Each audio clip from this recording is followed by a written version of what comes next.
Muchísimas gracias por mantener la sintonía. Continuamos con las informaciones.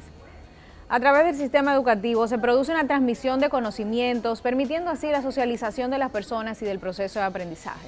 Este está estructurado para que todos los estudiantes reciban de manera uniforme los elementos principales acorde con los programas académicos y las instituciones educativas. Por mucho tiempo, los jóvenes estudiantes dominicanos han manifestado cierta desconexión con los métodos con los que se enseña en los centros educativos y con los contenidos que son trabajados. Tomando en cuenta lo importante que es el desarrollo del vínculo adecuado entre el estudiante, el maestro y el proceso de aprendizaje, analizaremos cada vertiente de esta situación para brindar posibles soluciones. Para ello tenemos el honor de contar con el director del Centro Educativo Conexus, Alci Cruz Soto, con quien vamos a analizar por qué el sistema educativo no está funcionando. Alci, bienvenido. Gracias. Este tema para mí es uno de mis grandes conflictos, porque como educadora sexual lo veo a diario, como los estudiantes están aburridos, están hartos de estar hartos, como ellos dicen, prefieren que no haya clase, cuando hay ciclones se ponen felices. ¿Por qué? ¿Qué estamos viendo? Y sobre todo tú que tienes y manejas grupos de adolescentes todos los días, ¿qué están reflejando ellos? ¿Por qué no están conectando? Lo que no estamos conectando somos nosotros. Okay. Yo creo que es al revés. Es decir, tenemos que ponernos en el contexto. Un sistema educativo conservador, diseñado en el siglo XIX en función de crear egresados que fueran o militares o operarios maquinistas. Eso fue el siglo XIX. 2017 tenemos otro mundo, otro contexto, un mercado laboral que demanda otro tipo de competencias y una población que nació encontrando el Internet en el ambiente, así como tú y yo encontramos la energía eléctrica, ¿verdad? Con el pequeño detalle que el Internet pues le permite hacer cosas que a ti y a mí la energía eléctrica cuando la encontramos no. Exacto, exacto. Entonces, ¿qué sucede? Que no podemos pretender abordarlo de la misma forma como vinieron a educarnos a nosotros, hace 30, 40 años, 50, lo que sea. Esta es una población que en vez de que le cierren la cabeza, lo que el mundo les comunica es que hay que abrir la cabeza. Entonces viene un choque de idiomas y un choque de abordaje educativo cuando viene alguien a cerrarme la cabeza, cuando el mundo me dice que debo abrir la cabeza. Y eso en todos los aspectos, no solamente por el tema tecnología, sino también por la fuente de información. Tradicionalmente, el esquema tradicional te dice que hay una fuente de información para estudiar matemáticas, sociales. El Internet te dice, no, hay miles, infinitas fuentes en diferentes formatos para estudiar ese mismo contenido. Entonces esa generación que nació encontrando en el ambiente del Internet, su lógica de comunicación es de apertura, no de que le cierren canales de comunicación. Nosotros venimos de un esquema más de sermón, venimos más de un esquema de no te muevas, venimos más de un esquema de una sola fuente, y ahora resulta que tenemos una población que viene creciendo donde la fuente los bombardean a ellos. Ellos no tienen que salirle detrás a la fuente. Entonces tú has dado un punto importante. El tema de los maestros es fundamental en educación. Claro. El problema es que tenemos maestros que tienen 30 años educando, que son personas que lamentablemente no se han reinventado, que ni siquiera tienen redes sociales. Claro. Que no manejan el lenguaje de los adolescentes, y aquí yo me imagino que el choque tiene que ser todavía más fuerte. Claro, hay dos elementos ahí que mencionar en cuanto a los profesores. Para mí, mi particular visión es que la clave en la calidad educativa, donde comienza y termina, es en el personal docente, es en el equipo docente. Es decir, tú puedes tener la mejor estructura, tú puedes tener el 4%, el 20% y el 90% del Producto Interno Bruto para la educación. Si eso no repercute en un mejor docente, en una mejor profesora, el sistema puede tener todo lo demás de ornamento, no de calidad en los egresados. Entonces, en este caso, tenemos otro problema, y es que estamos educando a la primera generación de nativos digitales, pero los nativos digitales no son los que están dando clases, porque son los adolescentes de hoy. Son los inmigrantes digitales. Exacto. Entonces, en el tema, por ejemplo, de las tareas, ellos dicen, ¿para qué nos ponen tarea si ya terminó la jornada escolar? O sea, la generación de hoy está siendo muy crítica del sistema educativo. Ellos mismos me dicen, ¿por qué no enseñan la historia de Duarte con un video de YouTube? ¿Por qué no tienen que enseñar la misma historia de la misma forma? Claro, claro. ¿qué tú le recomiendas a las familias? Porque en lo que el sistema se actualiza, tenemos un problema, que tenemos hijos que no quieren ir al colegio, que están en tutoría, que se están quemando. Entonces se etiqueta al chico, se le dice que el niño no tiene la capacidad, y eso lacera su autoestima. Claro, porque finalmente no, el problema no es de ellos. Claro. ¿Qué podemos hacer? Porque tenemos un conflicto. Bueno, primero que nada hay que establecer, la educación es una misión compartida, es decir, no descansa enteramente sobre los padres, sobre todo por los temas académicos, y no descansa enteramente sobre la escuela, sobre todo en cuanto a los temas sociales y de valores.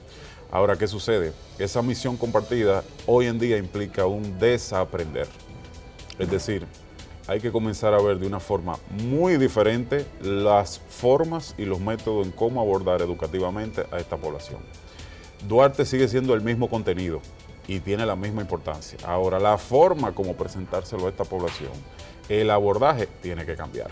Y en eso es importante establecer muy claro, no estamos hablando de cambiar el fondo. Duarte es Duarte. Y hay que darle la importancia que tiene como contenido, igual como hay que dárselo a la Revolución Francesa, a la hipotenusa, al contenido que sea. Ahora, el abordaje tiene que ser distinto. ¿Por qué? Porque yo tengo que ver una población y un contexto que me amerita que más que memorizar informaciones, pueda esas informaciones hacerlas suyas. Es decir, internalizar, y cuando yo digo internalizar significa, deja ver cómo este contenido me hace mejor persona.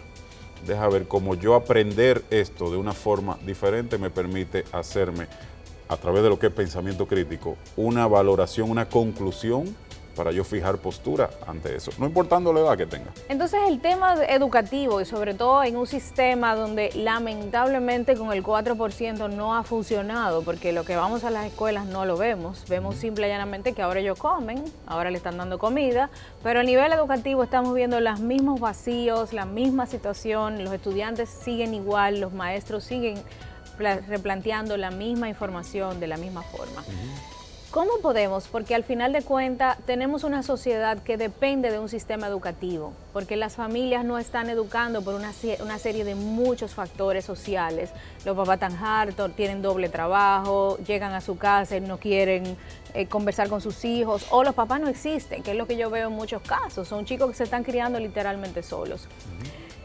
¿Qué podemos hacer a nivel social? Porque tenemos una situación de delincuencia, de situaciones sociales que están impactando a la paz y sobre todo al desenvolvimiento de nosotros en una sociedad que debería ser una sociedad donde nosotros podamos desarrollar nuestras potencialidades. ¿Qué podemos hacer? ¿Cómo podemos aportar? Porque las personas que nos están viendo quisieran hacer algo. Claro. ¿Qué se puede hacer para que podamos tener quizás un poquito más de pensamiento crítico a nivel social, de que hackeemos el sistema desde cada uno de nuestros aspectos sociales? Exacto. Bueno, mira, para mí todo problema social tiene un trasfondo educativo.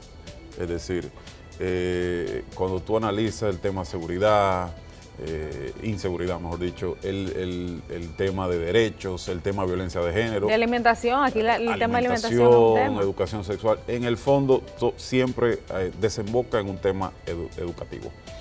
Se han hecho esfuerzos a nivel público, definitivamente. Ahora, esos esfuerzos han tenido que contrarrestar una deuda histórica muy prolongada, un déficit muy largo.